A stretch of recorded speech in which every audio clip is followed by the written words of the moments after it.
अज्ञानतिमिरान्धस्य ज्ञानाञ्जनशलाकया चक्षुरुन्मीलितं येन तस्मै श्रीगुरवे नमः। हरे कृष्णा कृष्णा कृष्णा हरे हरे, हरे राम राम राम हरे हरे। ओम नमो भगवते വാസുദേവായ. രാമായണ പാരായണം രണ്ടാം ദിവസം. ബാലകാണ്ഡം. ഓം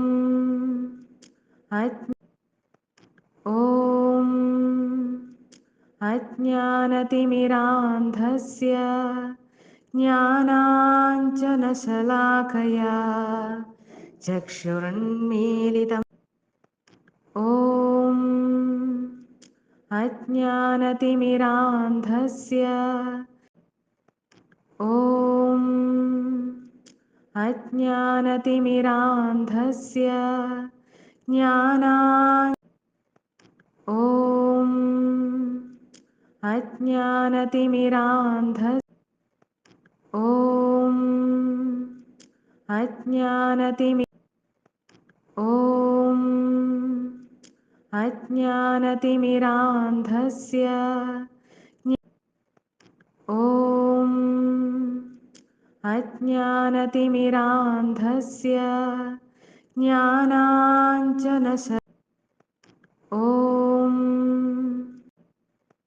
ഓം അജ്ഞാനതിമിരാന്ധ ഓം അജ്ഞാനതിമിരാന്ധ ഓം അജ്ഞാനതിമിരാന്ധസ്യ ജ്ഞാനാ ഓം അജ്ഞാനതിമിരാന്ധസ്യ ജ്ഞാനാഞ്ജനശലാകയാ ചക്ഷുരുന്മീലിതം.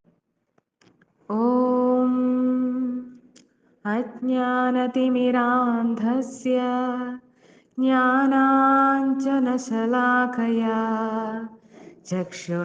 നിങ്ങളുടേതിനോടൊപ്പം ശക്തിപ്രഭാവമുള്ള അവരുടെ ശരീരം അമാനുഷികതയുള്ളതുമാകണം.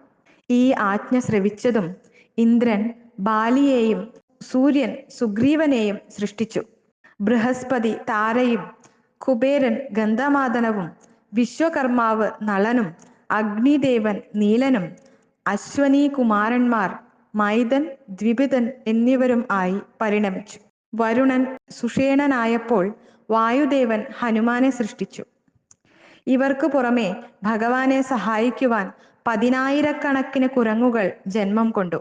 ഓരോ രൂപവും രാക്ഷസ ഘടനയുള്ളതും രാവണനെതിരെ പൊരുതുവാൻ അതിവ്യഗ്രതയുള്ളതുമായിരുന്നു. അവരെ സൃഷ്ടിച്ച അർദ്ധദൈവങ്ങളെപ്പോലെ സങ്കല്പത്തിൽ നിന്നും ജന്മം കൊണ്ടവരും സാഗരങ്ങളെപ്പോലും ഇളക്കിമറിക്കാൻ കെൽപ്പുള്ളവരുമായിരുന്നു അവർ. അവിടെ ദേവന്മാർ നടത്തിയ സൃഷ്ടി സത്യത്തിൽ 3 തരത്തിലുള്ളതായിരുന്നു.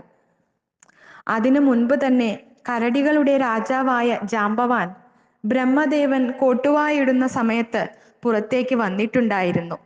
ഈ കരടികളുടെ ഒരു സമൂഹവും വേറെ 2 തരത്തിലുള്ള കപി സമൂഹങ്ങളും കൂടി 3 തരം സൃഷ്ടികളുണ്ടായി. കപി സമൂഹത്തിലൊന്നിന് പശുവിൻ്റേതുപോലെ നീണ്ട വാലുകൾ ഉണ്ടായിരുന്നു. കരടികളും കപികളുമായി ഏതാണ്ട് 10 ശതലക്ഷം മൃഗങ്ങളാൽ ഭൂമി നിറഞ്ഞു കവിഞ്ഞു. വനങ്ങളിലെ ഫലമൂലാദികളെല്ലാം ആഹരിച്ച് അവരവിടെ ഇവിടെയെല്ലാം അലഞ്ഞു തിരിഞ്ഞു. ഇതേ സമയം പുത്രകാമേഷ്ടിയുടെ ഹവിസ് സ്വീകരിക്കുവാനെത്തിയ ദേവകളും പുരോഹിതന്മാരും ഋഷ്യശൃംഗനും ശാന്തയും ക്ഷണിക്കപ്പെട്ട അതിഥികളുമെല്ലാം തന്താങ്ങളുടെ വാസസ്ഥലങ്ങളിലേക്ക് മടങ്ങിപ്പോയിരുന്നു. 12 ചാന്ദ്രമാസങ്ങൾക്ക് ശേഷം ചൈത്രമാസത്തിലെ 9-ാം രാവിൽ കൗസല്യ ഒരു പുത്രന് ജന്മം നൽകി. അരുണനേത്രങ്ങളും അധരങ്ങളും നീണ്ട ബാഹുക്കളും ഐശ്വര്യലക്ഷണങ്ങൾ അത്രയും തികഞ്ഞ ശരീരവുമുള്ള കൗസല്യാസുതൻ മഹാവിഷ്ണുവിൻ്റെ അർദ്ധ തേജസ് ഉൾക്കൊണ്ടവനായിരുന്നു.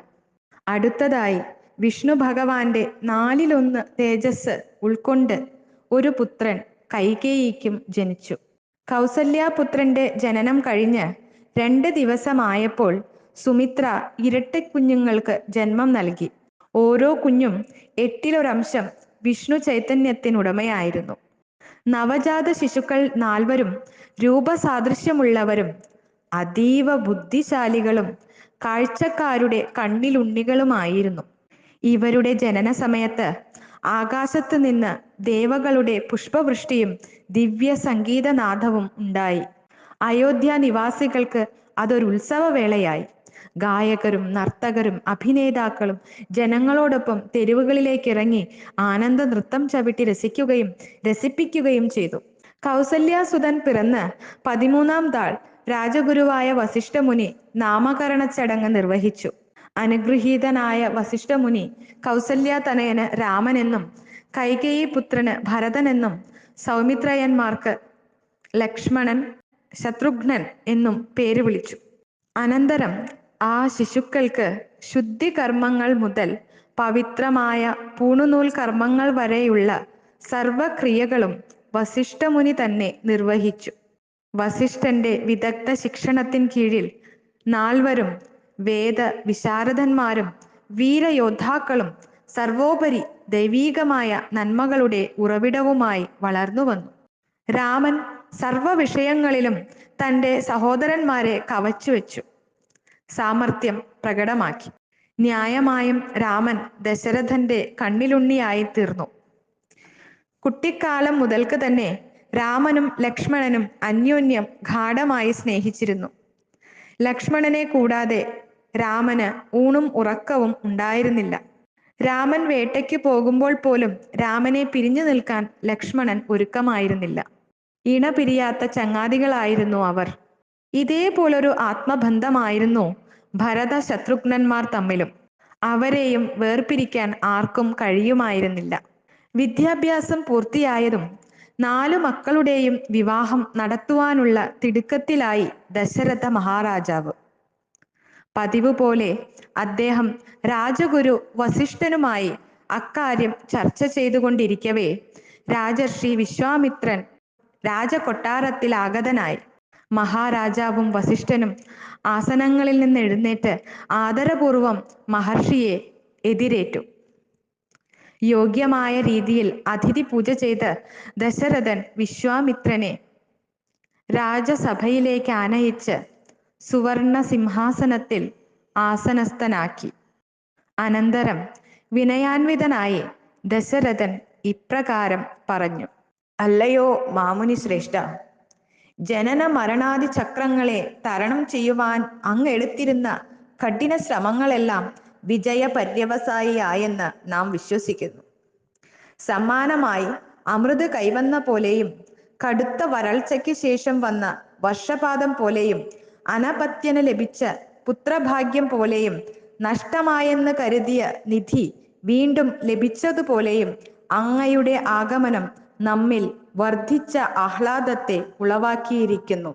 വിശ്വാമിത്ര മഹർഷിയുടെ കുശലാന്വേഷണങ്ങൾക്ക് ഉത്തരമേകിയ ശേഷം ദശരഥൻ ഇപ്രകാരം ഉണർത്തിച്ചു: മഹാമുനെ, അങ്ങയുടെ ആഗമനത്താൽ നാം ബഹുമാന്യനും അനുഗ്രഹീതനുമായിരിക്കുന്നു. താങ്കളുടെ ആഗമനോദ്ദേശം അറിയിക്കുകയാണെങ്കിൽ ആയത് ലക്ഷ്യപ്രാപ്തിയിൽ എത്തിക്കാൻ വേണ്ടത് നാം അനുഷ്ഠിക്കുന്നതായിരിക്കും. അരുളി ചെയ്താലും. രാജാവിൻ്റെ സ്വീകരണത്തിലും സൽക്കരണത്തിലും അതീവ പ്രീണിതനായ വിശ്വാമിത്രൻ ഉത്തരം നൽകി: നമ്മുടെ ഒരു മഹായാഗം പരിസമാപ്തിയിൽ എത്തിക്കൊണ്ടിരിക്കവേ മാരീചൻ, സുബാഹു എന്നീ ദുഷ്ടരാക്ഷസന്മാർ വന്ന് തടസ്സം സൃഷ്ടിക്കുന്നു. നമ്മുടെ പരിശ്രമങ്ങളെല്ലാം പാഴാക്കി നമ്മെ ഹതാശനാക്കുവാനായിക്കൊണ്ട് അവർ നമ്മുടെ യാഗവേദിയിൽ മാംസവും രക്തവും വിതറി നിരന്തരം അശുദ്ധമാക്കിക്കൊണ്ടിരിക്കുന്നു.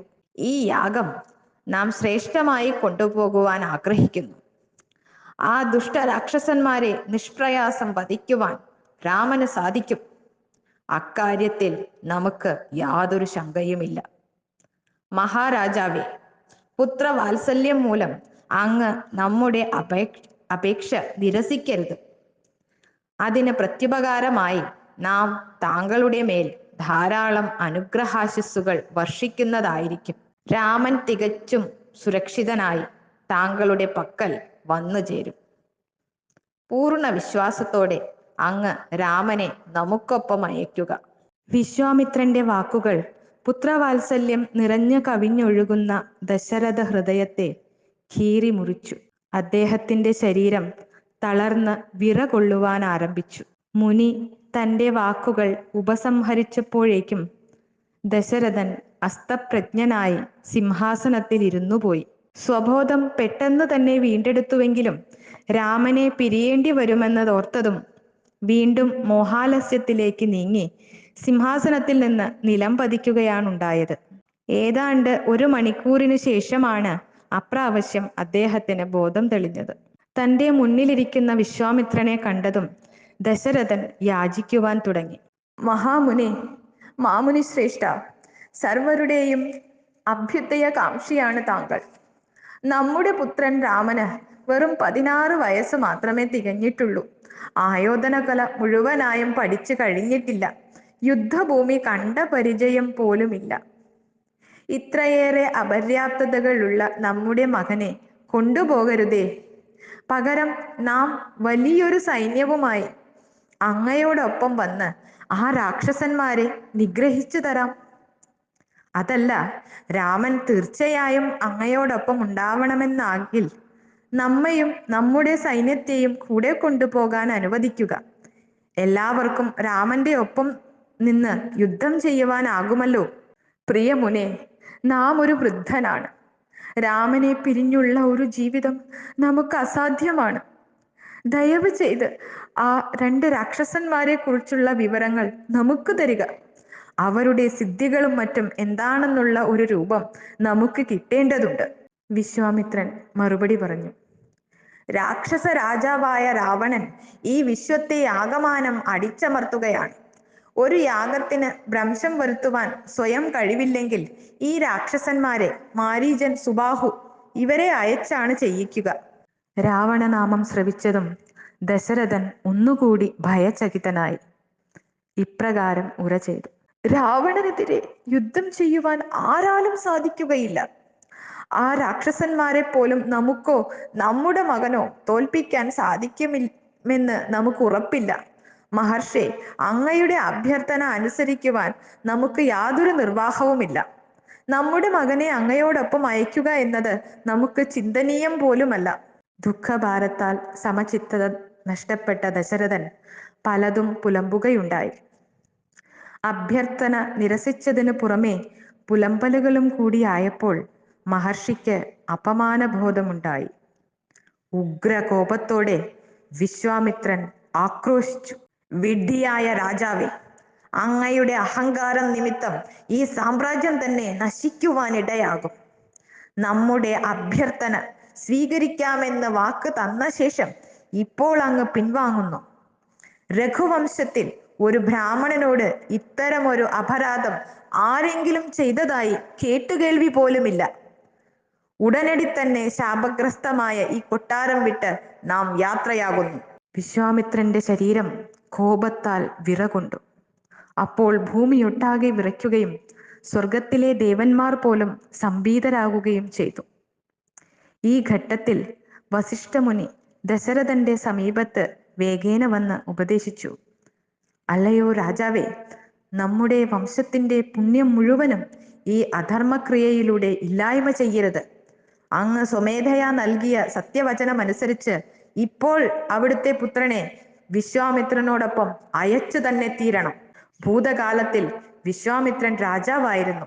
അന്ന് മഹാദേവൻ അദ്ദേഹത്തിന് ദിവ്യായുധങ്ങൾ ദാനം ചെയ്തിരുന്നു. ആ ദിവ്യായുധങ്ങൾ വിശ്വാമിത്രൻ നിശ്ചയമായും രാമന് നൽകും. മാത്രമല്ല, ആ രാക്ഷസന്മാരെ നിഗ്രഹിക്കാൻ വേണ്ട ശക്തി സ്വയം ഉണ്ടായിരുന്നിട്ടും രാമന്റെ കീർത്തി വർദ്ധിപ്പിക്കുവാൻ വേണ്ടിയാണ് വിശ്വാമിത്രൻ അങ്ങയോട് ഈ അഭ്യർത്ഥന നടത്തിയത്. ദീർഘദർശിയായ തൻ്റെ ഗുരുവിൻ്റെ മൊഴി ദശരഥന്റെ ഭീതികളെല്ലാം തുടച്ചുമാറ്റി. അദ്ദേഹം വീണ്ടും ശാന്തനും സമചിത്തനുമായി മാറി. സസന്തോഷം അദ്ദേഹം രാമനെ കൊണ്ടുപോകുവാൻ അനുവാദം നൽകുകയും തദ്വാര വിശ്വാമിത്രൻ കോപം വെടിഞ്ഞ് പ്രീതനാവുകയും ചെയ്തു. താമസം വിന അമ്പും വില്ലും കയ്യിലേന്തിയ രാമലക്ഷ്മണന്മാരോടൊപ്പം വിശ്വാമിത്രൻ കൊട്ടാരം വിട്ടിറങ്ങിയപ്പോൾ സ്വർഗത്തിൽ നിന്നും ചൊരിഞ്ഞ പുഷ്പങ്ങൾ കാറ്റിലൊഴുകിയെത്തി. ദിവ്യ സംഗീതമെങ്ങും അലയടിച്ചു. വളരെ വേഗത്തിൽ വിശ്വാമിത്രനും രാമലക്ഷ്മണന്മാരും അയോധ്യയെ പിന്നിലാക്കി ബഹുദൂരം മുന്നോട്ടു പോയി. സരയൂ നദിക്കരയിലൂടെ ഏതാണ്ട് 20 നാഴികയോളം നടന്നു കഴിഞ്ഞപ്പോൾ വിശ്വാമിത്രൻ കുട്ടികളോട് പറഞ്ഞു, പ്രിയപ്പെട്ട രാമ, ശരീരശുദ്ധി വരുത്തുവാനായി അല്പം ജലം നുകർന്നാലും നാം നിനക്ക് ബലം, അതിബലം എന്നീ മന്ത്രങ്ങൾ ചൊല്ലിത്തരുന്നുണ്ട്. ഈ മന്ത്രങ്ങൾ സ്വായത്തമാക്കിയാൽ തളർച്ച, വാർദ്ധക്യം എന്നിവയിൽ നിന്നും നിത്യമോക്ഷം കിട്ടുമെന്ന് മാത്രമല്ല, അതുല്യമായ ജ്ഞാനവും ശക്തിയും കൂടി നിന്റേതാകും. ഈ ഗുണങ്ങളെല്ലാം സ്വതവേ നിന്നിലുണ്ടെന്നറിയാമെങ്കിലും നിന്റെ ഗുണത്തിനായി ഞാനും നിന്നെ മന്ത്രങ്ങൾ പഠിപ്പിക്കുകയാണ്. ഇതെന്റെ ഒരു ആഗ്രഹ നിവൃത്തിയും കൂടിയാണ്. ബലം, അതിബലം എന്നീ മന്ത്രങ്ങൾ ഉൾക്കൊണ്ടതും രാമൻ 1000 സൂര്യ തേജസ്സോടെ ജ്വലിക്കുവാൻ തുടങ്ങി. ആ നദിക്കരയിൽ മഹർഷിയും കുട്ടികളും സസുഖം ഒരു രാത്രി ചിലവഴിച്ചു. അടുത്ത ദിനം സരയൂ ഗംഗാ നദികളുടെ സംഗമ പ്രദേശത്തിൽ അവർ എത്തിച്ചേർന്നു. മഹർഷിമാരുടെ ഒരു ആശ്രമം അവിടെ കണ്ട രാമൻ അതിൻ്റെ പൂർവചരിത്രം ആരാഞ്ഞു. വിശ്വാമിത്രൻ വിശദീകരിച്ചു, ഈ സ്ഥലത്ത് വെച്ചാണ് തപസ്സിൽ നിന്ന് തന്നെ ഉണർത്തി വിഘാതം സൃഷ്ടിച്ച കാമദേവനെ മഹാദേവൻ കോപാഗ്നിയിൽ ഭസ്മീകരിച്ചത്. ഋഷിമാരാൽ സ്വീകരിക്കപ്പെട്ട 3 യാത്രികരും ആശ്രമത്തിലെ ആ രാത്രി ചിലവഴിച്ചു. അടുത്ത ദിവസം പ്രഭാതത്തിൽ തന്നെ ഗംഗ കടക്കുവാൻ ആരംഭിച്ചു. നദീമധ്യത്തിലെത്തിയപ്പോൾ എവിടെയോ ഒരു ജലപാതത്തിന്റെ ഒച്ച കേൾക്കുന്നുണ്ടായിരുന്നു. പക്ഷേ അങ്ങനെ ഒരു ശബ്ദം വരുവാൻ സാധ്യതയൊട്ടുമില്ലായിരുന്നു. രാമൻ ഇതേക്കുറിച്ച് അഭിപ്രായം പറഞ്ഞപ്പോൾ വിശ്വാമിത്രൻ വിശദീകരണം നൽകി. ഒരിക്കൽ ബ്രഹ്മദേവൻ തൻ്റെ മനസ്സിനുള്ളിൽ നിന്ന് ഒരു തടാകം സൃഷ്ടിച്ചു. അതിൻ്റെ പേര് മാനസ സരോവരം എന്നായിരുന്നു. ആ തടാകമാണ് സരയൂ നദിയുടെ മൂലസ്ഥാനം. നീ കേൾക്കുന്ന ശബ്ദം മാനസ സരോവരത്തിൽ നിന്ന് ഗംഗയിലേക്ക് വന്നു പതിക്കുന്ന ജലത്തിൻ്റെതാണ്. ഈ വിശുദ്ധ സ്ഥാനത്ത് നിന്റെ പ്രാർത്ഥനകളും നമസ്കാരങ്ങളും സമർപ്പിക്കേണ്ടതാണ്. ഗംഗാനദിയുടെ തെക്കേ കരയിലെത്തിയപ്പോൾ മനുഷ്യവാസം തീരെയുമില്ലാത്ത ഒരു ഘോരവനം കണ്ടു. രാമൻ പറഞ്ഞു, തികച്ചും വിജനമായ ഈ വനം കാഴ്ചക്കാരുടെ ഹൃദയത്തിൽ ഭീതി ജനിപ്പിക്കുന്നു. താങ്കൾക്ക് കാരണമറിയുമെങ്കിൽ ദയവ് ചെയ്ത് പറഞ്ഞു തന്നാലും. വിശ്വാമിത്രൻ ഉത്തരം നൽകി, ഓം അജ്ഞാനതിമിരാന്ധസ്യ ജ്ഞാനാഞ്ജനശലാകയാ ചക്ഷുരുന്മീലിതം മേന തസ്മൈ ശ്രീ ഗുരവേ നമഃ. ഹരേ കൃഷ്ണ കൃഷ്ണ കൃഷ്ണ ഹരേ ഹരേ, ഹരേ രാമ രാമ രാമ ഹരേ ഹരേ.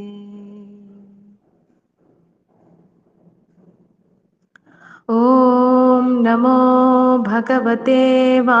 പക്ഷേ പിൽക്കാലത്ത് താടക എന്ന ആ ഭീകര രാക്ഷസി ഇവിടേക്ക് വന്ന് ജനങ്ങളെ ഭീതിയിലാഴ്ത്തി തുടങ്ങി. താടക ശുണ്ഠൻ എന്ന രാക്ഷസന്റെ ഭാര്യയും മാരീചൻ അവരുടെ മകനുമെത്രേ.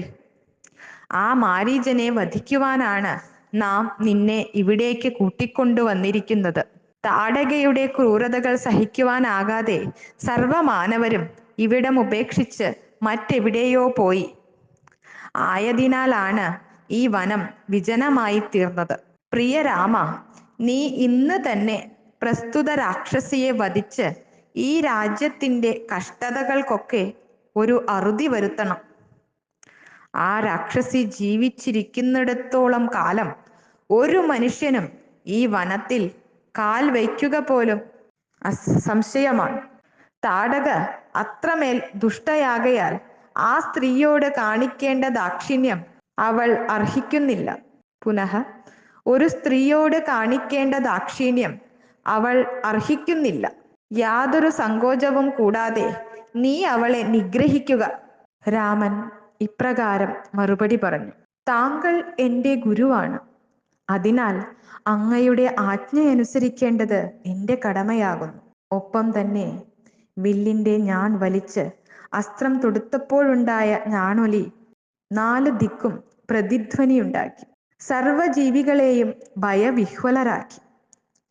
ആ കഠോരസ്വരം താടക വസിച്ച ഗുഹയിലുമെത്തി. കോപാന്തയായ താടക ഭ്രാന്തിളകിയതുപോലെ ആകാശത്തുകൂടി പറന്ന് ആ ശബ്ദത്തിൻ്റെ ഉറവിടം തേടി വന്നു. അവൾ സമീപത്തേക്ക് വരുന്ന കാഴ്ച രാമൻ കണ്ടു. രാമൻ ആശ്ചര്യത്തോടെ പറഞ്ഞു, ലക്ഷ്മണ, ഈ വിരൂപയായ രാക്ഷസിയെ നോക്കൂ. എന്തൊക്കെയായാലും ഇവൾ ഒരു സ്ത്രീയല്ലേ. അതുകൊണ്ട് ഞാൻ ഇവളെ കൊല്ലുന്നില്ല. പക്ഷേ കൈകാലുകൾ വെട്ടി ഇവളെ നിരുപദ്രവകാരിയാക്കുന്നുണ്ട്. മാന്ത്രിക ശക്തിയാൽ ഒരു കൊടുങ്കാറ്റ് സൃഷ്ടിച്ച് താടക രാമലക്ഷ്മണന്മാരുടെ കാഴ്ച പൊടിപടലത്താൽ മറച്ചു. പെട്ടെന്ന് ആകാശത്ത് നിന്ന് ശിലാവർഷവും ഉണ്ടായി. സമചിത്തത വേഗം വീണ്ടെടുത്ത രാമൻ തൻ്റെ അസ്ത്രങ്ങളാൽ ഓരോ ശിലയെയും ഖണ്ഡിച്ചു.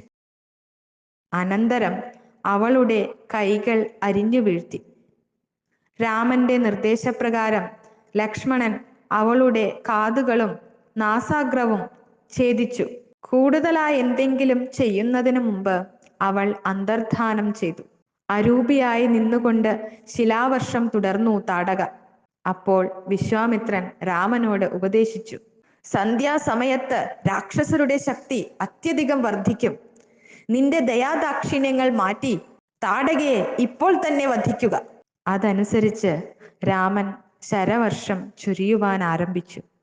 അപ്പോൾ താടക പ്രത്യക്ഷയായി രാമന്റെ നേർക്ക് പാഞ്ഞു വന്നു. പക്ഷേ രാമൻ തികച്ചും അക്ഷോഭ്യനായി ആവനാഴിയിലെ ശക്തിയേറിയ ഒരു അമ്പ് വലിച്ചെടുത്ത് പാഞ്ഞു വരുന്ന ദുഷ്ടഭൂതത്തിന്റെ നേർക്ക് തൊടുത്തുവിട്ടു.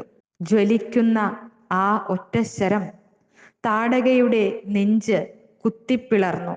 കർണകഠോരങ്ങളായ അലർച്ചകളോടെ വേദന കൊണ്ട് പിടഞ്ഞ് അതിഘോരമായ ശബ്ദത്തോടെ അവൾ മരിച്ച് മണ്ണിൽ പതിച്ചു. താടക വധിക്കപ്പെട്ടയുടനെ തന്നെ ദേവന്മാരേവരും ഇന്ദ്രനാൽ നയിക്കപ്പെട്ട് ഏകാന്തമായൊരു ഭാഗത്ത് വിശ്വാമിത്രനുമായി കൂടിക്കാഴ്ചയ്ക്ക് വന്നു. അവർ പറഞ്ഞു, ഞങ്ങൾക്ക് വേണ്ടി ഒരു വലിയ യജ്ഞം നടത്തേണ്ടയാളാണ് രാമൻ.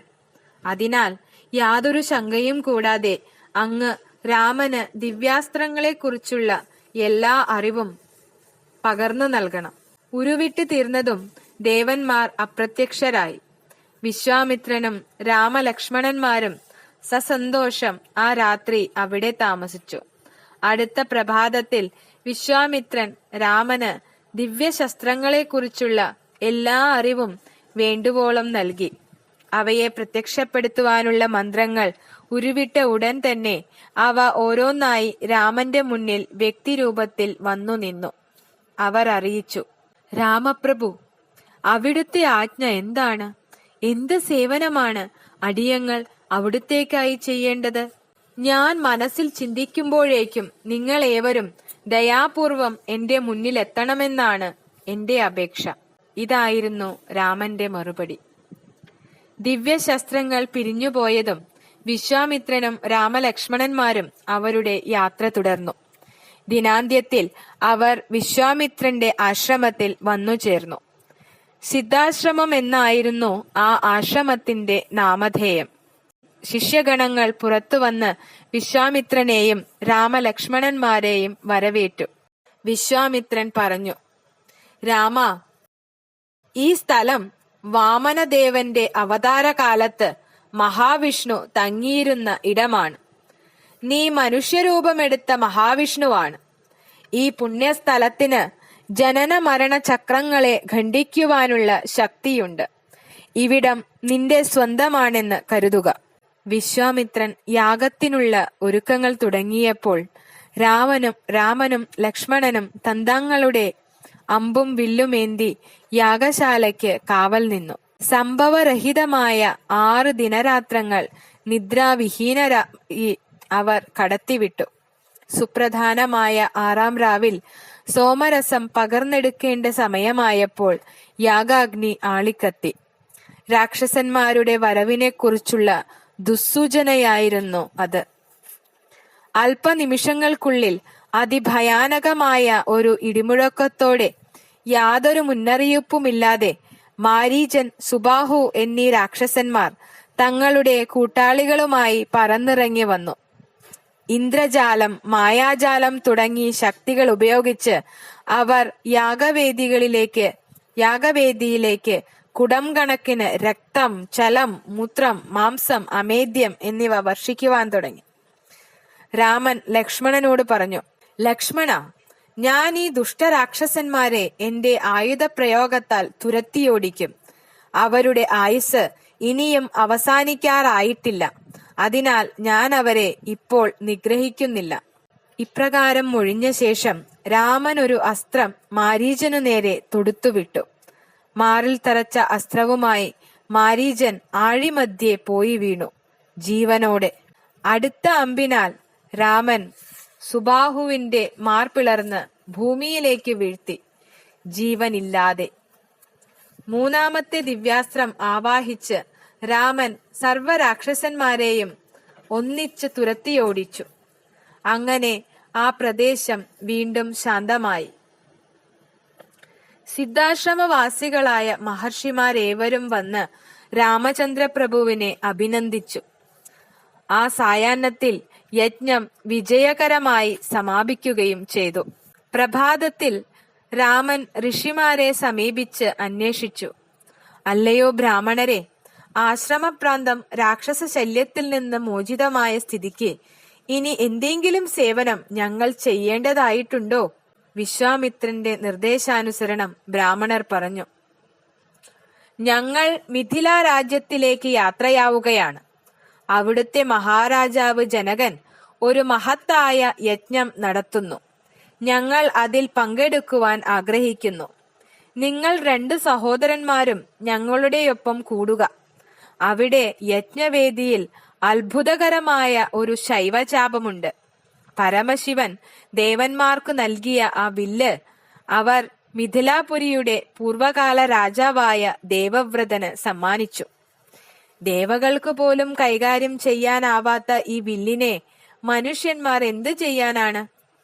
അങ്ങനെ വളരെ കാലങ്ങളായി ഈ വില്ലിനെ ഒരു ഉന്നത മേടയിൽ വെച്ച് പൂക്കളാലും ചന്ദനം, ധൂപം ഇത്യാദികളാലും ആരാധിച്ചു കൊണ്ടിരിക്കുകയാണ് മിഥില.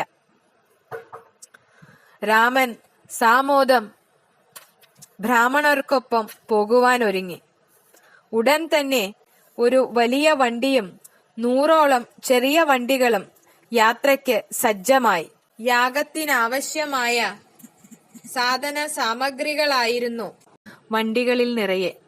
ഒരു പകൽ മുഴുവനും നീണ്ട യാത്രയ്ക്ക് ശേഷം അവർ സോനെ നദിക്കരയിൽ എത്തിച്ചേർന്നു. രാത്രി അവിടെ തങ്ങാമെന്ന് തീരുമാനിക്കപ്പെട്ടു.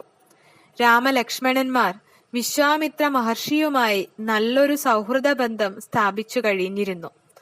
ആ സ്വാതന്ത്ര്യത്തിൽ രാമൻ വിശ്വാമിത്ര മുനിയുടെ അറിവിന്റെ ഭണ്ഡാരം തുറന്ന് അനേകം നന്മുത്തുകൾ സ്വന്തമാക്കി. മിഥിലയിലേക്കുള്ള വഴിയിൽ കണ്ട ഓരോ രാജ്യത്തിന്റെയും ചരിത്രം അദ്ദേഹത്തിന്റെ വാക്കുകളിലൂടെ രാമൻ ഉൾക്കൊണ്ടു. അടുത്ത പ്രഭാതത്തിൽ ആ ഘോഷയാത്ര പുനരാരംഭിച്ച് അന്തിയോടെ ഗംഗാതീരത്തെത്തി. ആ രാത്രിയിൽ വിശ്വാമിത്രൻ രാമലക്ഷ്മണന്മാരെ ആനന്ദിപ്പിച്ചത് കാർത്തികേയ ജനനത്തെക്കുറിച്ചും ഭൂമിയിലേക്കുള്ള ഗംഗയുടെ ആഗമനത്തെക്കുറിച്ചുമുള്ള കഥകൾ ചൊല്ലിയായിരുന്നു. അടുത്ത പ്രഭാതത്തിൽ വാഹനജാഥ ഗംഗ മറികടന്ന് സന്ധ്യയോടെ വിശാല എന്ന നഗരത്തിലെത്തി. സുമതി മഹാരാജാവ് പട്ടണത്തിന് പുറത്തുവരെ വന്ന് വിശ്വാമിത്രനെ സ്വീകരിച്ചു.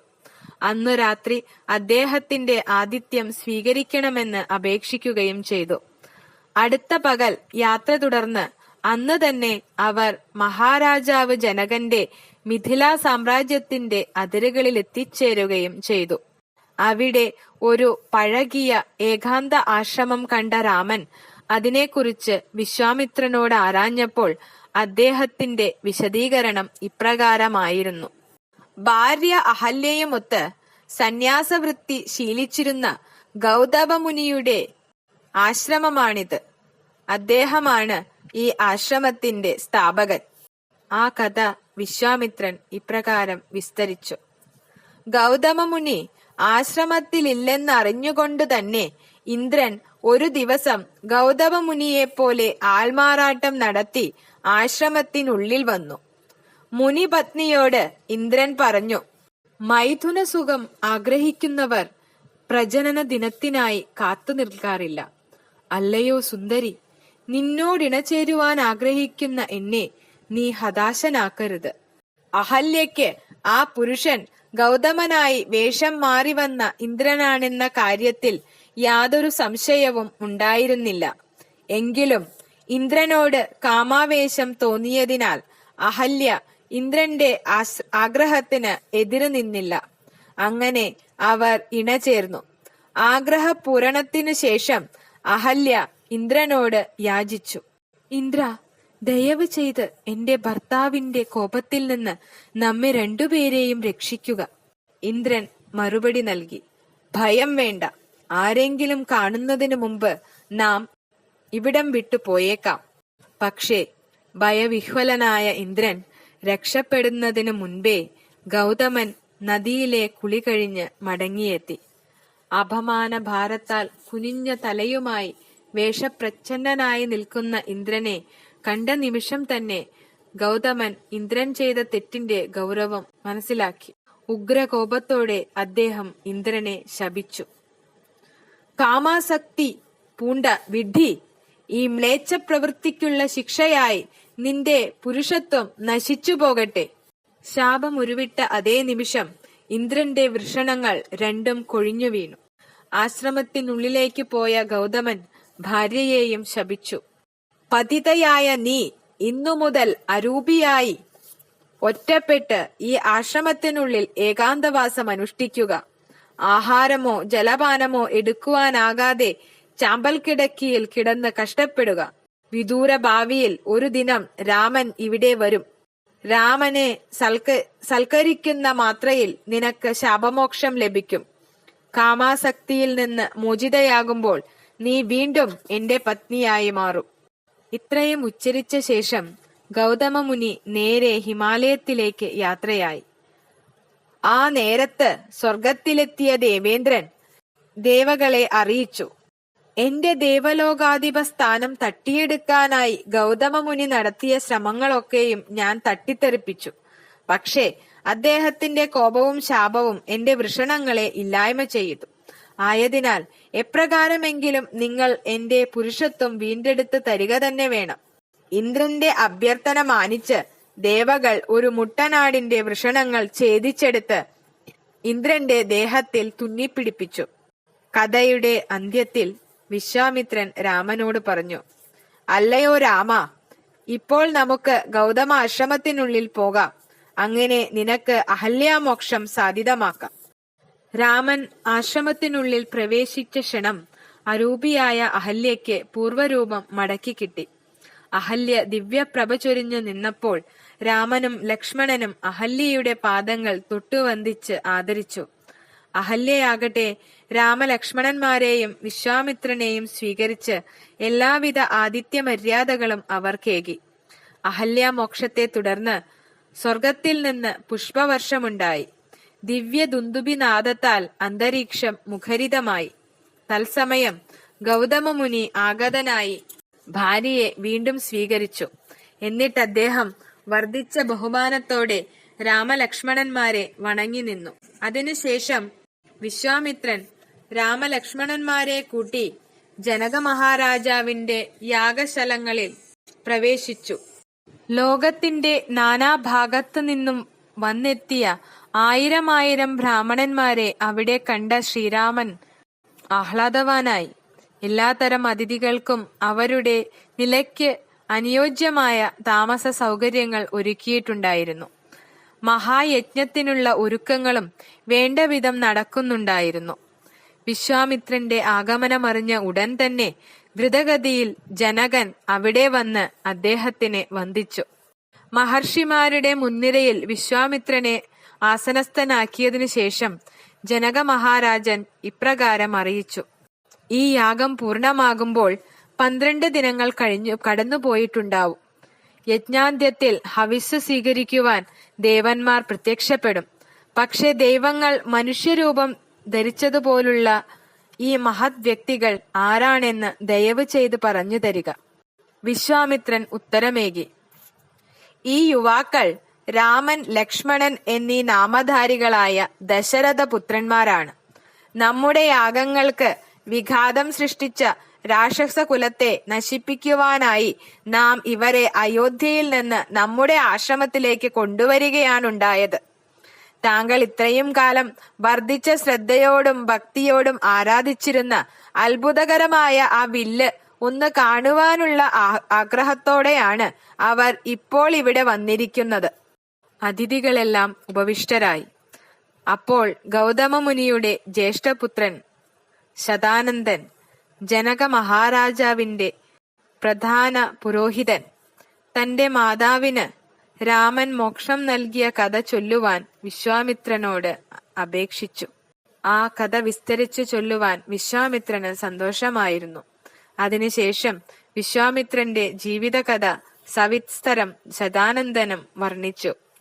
ഒരു ക്ഷത്രിയനായാണ് ജന്മം കൊണ്ടതെങ്കിലും ബ്രഹ്മർഷിയുടെ മഹനീയ സ്ഥാനം നേടിയ ഉജ്ജ്വല ജീവിതത്തിനുടമയായിരുന്നു വിശ്വാമിത്രൻ. അനന്തരം എല്ലാവരും വിശ്രമത്തിനായി വിരമിച്ചു. അടുത്ത പ്രഭാതത്തിൽ ജനകൻ വിശ്വാമിത്രനെയും രാമലക്ഷ്മണന്മാരെയും ക്ഷണിച്ചു വരുത്തി. അത്യാദരപൂർവം അവരെ വണങ്ങിയതിനു ശേഷം അദ്ദേഹം തന്റെ സംശയമുണർത്തിച്ചു. മഹത് വ്യക്തികളായ നിങ്ങൾ ഗൗരവമേറിയ ഒരു ഉദ്ദേശത്തോടെയല്ലാതെ ഇവിടെ വരില്ലെന്ന് നമുക്കറിയാം. ദയവ് ചെയ്ത് അതെന്താണെന്ന് തുറന്നു പറയൂ. നമുക്ക് ഏതുവിധേന സഹായഹസ്തം നൽകാമെന്ന് നോക്കട്ടെ.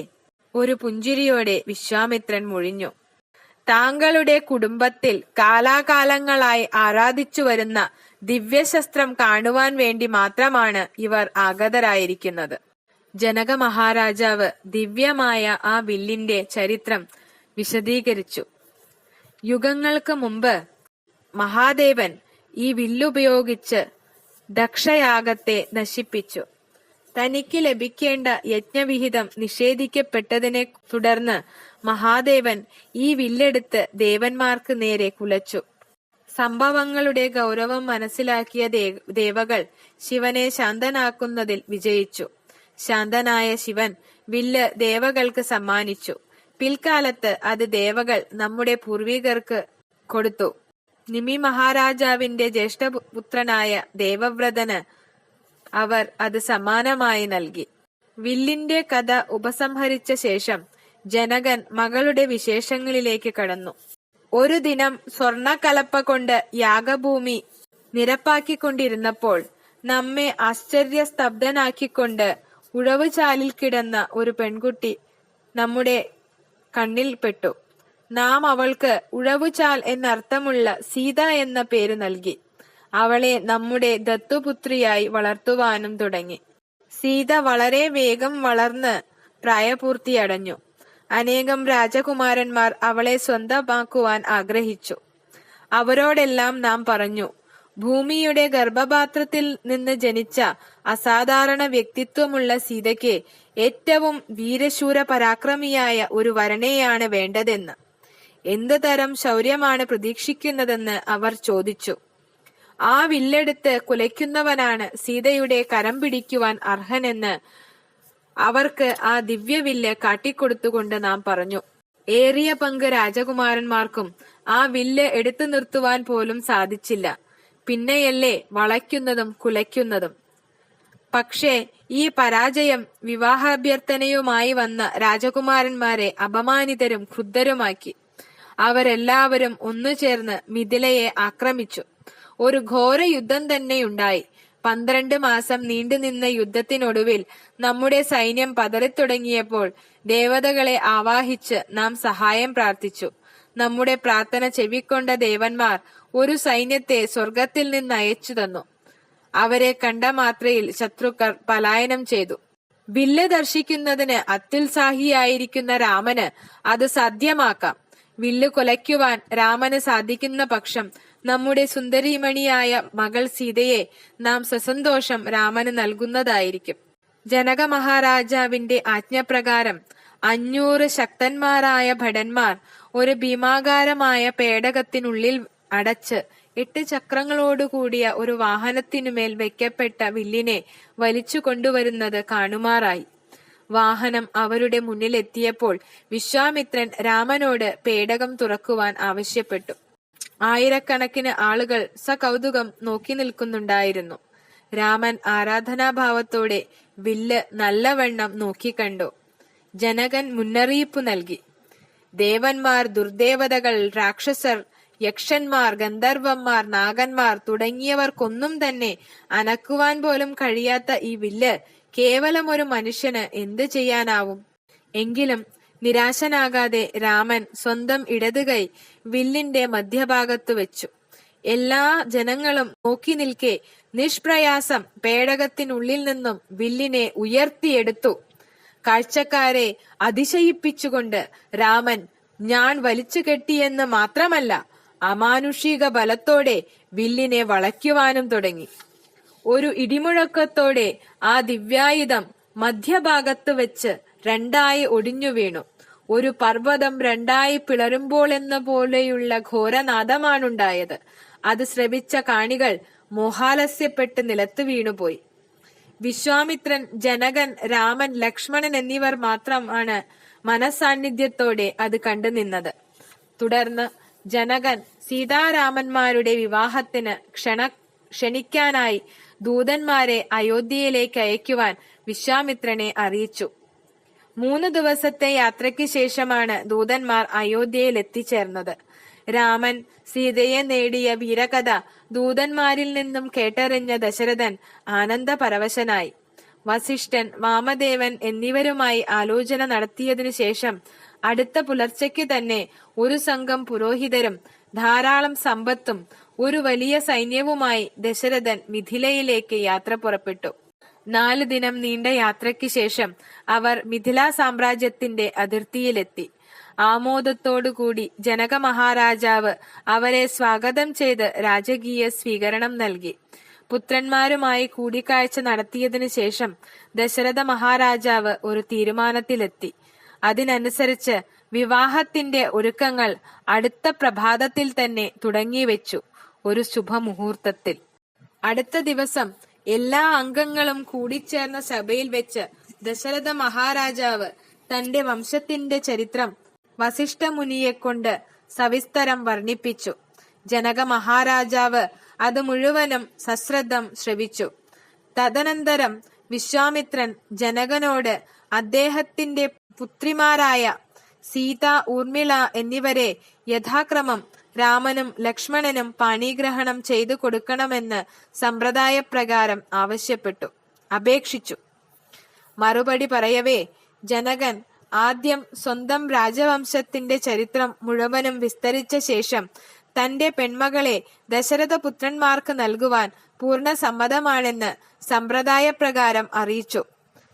വിവാഹപൂർവ്വ ചടങ്ങുകൾ നടന്നുകൊണ്ടിരിക്കവേ വസിഷ്ഠനും വിശ്വാമിത്രനും ചേർന്ന് മറ്റൊരഭ്യർത്ഥന മുന്നോട്ട് വെച്ചു. ജനകന്റെ സഹോദരൻ കുശധ്വജന്റെ പെൺകിടാങ്ങളായ മാണ്ഡവി, ശ്രുതകീർത്തി എന്നിവരെ ഭരത ശത്രുഘ്നന്മാർക്ക് നൽകുമോ എന്ന അപേക്ഷയാണ് അത്.